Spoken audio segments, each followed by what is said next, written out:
Today, I'm going to share with you 7 proven techniques to help you study for the LSAT, even if you have a busy schedule. Whether you're working, whether you're in school, whether you have a lot of family obligations, you can still make steady forward progress in your LSAT prep, even with as little as 30 minutes a day. Today, I want to share with you how to make the most of your LSAT prep time, whatever it is. First, for those who don't know me, my name is Steve Schwartz. I've been teaching the LSAT since 2005, and I personally increased my own LSAT score from a 152 to a 175. And the number one thing I found essential to making that steady forward progress was developing a realistic plan of attack, a dedicated study plan, laying out exactly what to do every single day over the course of my prep. I blocked it off on my calendar. I absolutely love Google Calendar. I still use it to this day. And what I find so valuable about it is that it lets you block off recurring tasks on a daily or weekly basis. So I could block off, say, 11 a.m. to 12 p.m. every single day. That's my LSAT prep time. Nothing else can interrupt it. Nothing else can get in the way. And even if for you, it's going to look like Saturdays, 10 a.m. to 12 p.m., and then weekdays, 8 p.m. to 9 p.m., whatever it is, or even just cut that in half, it's still valuable. It's still sufficient to make steady forward progress. So whatever it is for you, whether it's a little bit early in the morning, before work or before classes, if it's in the evening, if it's on the weekend mornings, weekend evenings, whatever it is, you block it off. Ideally, it's recurring every day or every week. You know, Tuesday morning, this is your time. Sunday evening, this is your time. You block it off ideally when you're still alert and focused so that you can benefit from the time that you're putting in. So that's number one, develop a realistic day-by-day LSAT study plan, ideally with recurring tasks, recurring calendar events to make sure that it happens. At LSAT Unplugged, we create personalized day-by-day study plans for all of our students whenever you're taking the LSAT, laying out exactly what to do. If you're interested in finding out more, you can check out the links below this video to book a call with me and my team. We'd be glad to help you out. The second big strategy to study, even if you have a busy schedule, is to prioritize the highest impact types of studying for you. What's going to yield for you the greatest score improvement? You don't want to be putting in the time only to be studying ineffectively when you have such limited time to begin with. And so what I found is that getting through boring LSAT prep textbooks focused on the theory is oftentimes less valuable than implementation and execution, doing actual real LSAT questions from the practice tests. Of course, theory has its place. It's important to build the foundation first, but I find a lot of students engage in procrastination through passively absorbing tons of material, just watching video after video, or completing textbook chapter after textbook chapter, or even textbook after textbook.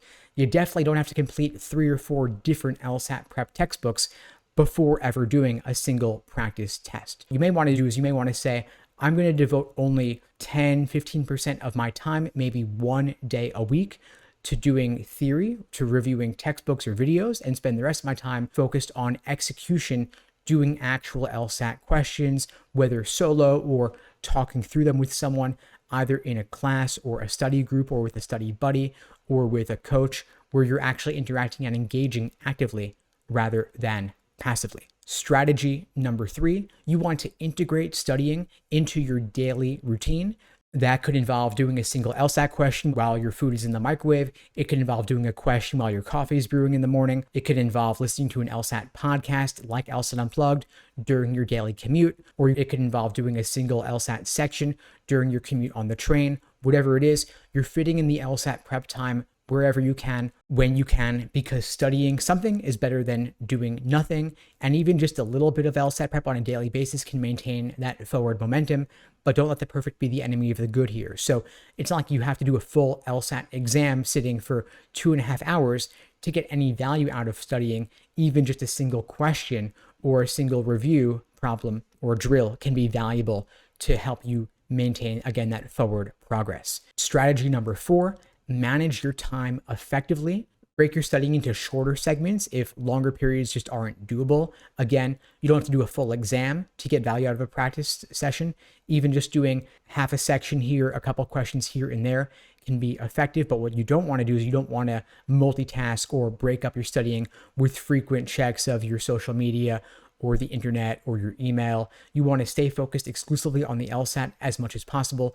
Close all your other browser tabs, put your phone to the side, just focus on doing the actual LSAT material in front of you. I love the Pomodoro technique because it segments periods of studying and breaks. So you know that break period's always coming up. You do 25 minutes of focused studying. You set a timer for that. Then when the timer rings, then and only then, you get a short 5-minute break where you can do something else for a brief period before, again, coming back to your LSAT prep or the task at hand.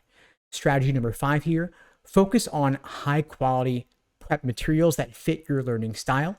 And so I find a lot of students engage in this sunk cost fallacy where they've signed up for some big LSAT prep course, not realizing that it was going to be more like a webinar rather than an interactive classroom setting. And so they're like, well, I paid for it, I'm going to keep doing it. And my thought is, if you're finding that 3 or 4 hour webinar classes are not engaging for you, if they're not suiting your learning style, and you have such limited time to begin with, you might want to just cut your losses and switch to something else instead that you think is likely to be more helpful for you. So if videos alone aren't doing it, if the webinars aren't doing it, and if you feel like you need something more interactive where you can ask questions and get feedback on how you're thinking about things, you might want to say to yourself, you know what, lesson learned, it was costly, but I have limited prep time and I value my time as well, in addition to the money I've already spent. And so I'm going to switch gears, consider something I think is going to be more valuable for me, like a smaller class, like one-on-one coaching. And so if you feel like you'd benefit from a smaller, more intimate, more personalized setting where you can get feedback on how you're thinking about the questions, if you would benefit from a bit more interaction with a program tailor-made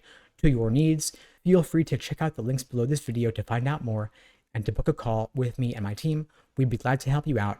At LSAT Unplugged, we offer live online classes via Zoom, on-demand video courses, small group coaching, and one-on-one coaching. Again, links below.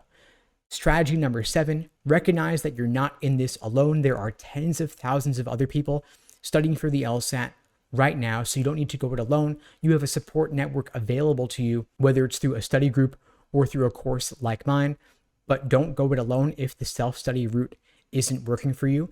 Aside from getting actual support on LSAT reasoning, you can also benefit from the motivation and the accountability that comes from having an LSAT prep community to keep you on track. Finally, the 7th strategy here, especially when you're busy, is you want to maintain balance, right? You don't want to burn out juggling LSAT prep with your class schedule, with work, with family obligations. Any and all of the above is a lot to take on, let alone doing all of those at once. And so save some time, carve out time for self-care, including sleep, diet, exercise, and relaxation, because performing at your best on the LSAT requires that you're well rested so that you can go in on test day feeling fresh, cool, confident, and ready to crush this exam. So take frequent breaks, really consider whether LSAT study hour number 5, when it's already 2 a.m., is the best use of your time, or would you rather benefit from an extra hour of sleep so you can wake up the next day feeling fresh and ready to get back at it? Again, that's why having a day-by-day study plan of attack is so important to your prep, especially when you're busy juggling LSAT with other obligations. Again, feel free to reach out if I can help in any way. And in the meantime, I'll wish you all the best and take care.